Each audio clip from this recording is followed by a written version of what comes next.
Pagka ganito sige ang ratsada ng ulan, yung kulay ng sapa dito parang kulay kape na. Ayan, kulay kape na siya. Ganyan ang naging sitwasyon dito sa sapa.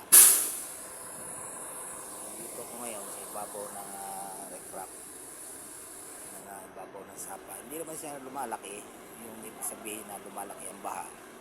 Ganyan lamang siya. At katamtaman lang yung banayad yung kanyang daloy ng tubig. Ang dagat nga lang, hindi na malinaw. Kulay gatas na siya, kulay kape. Pero sa nagagaling siguro yan sa mga bundok, galing sa ibabaw, patungo dito sa baba. Kaya ganyan ang kulay niya, kulay kape na. Pero hindi man yung kalakihan ng baha niya, kaganitong tagulan. Malakas ang agos, hindi naman lumaabot dito sa ibabaw ng recraft. Meron din siyang hangganan kung saan yung kanyang daan ng tubig. Ayan, malakas ang agos. Kulay kape nga lang siya.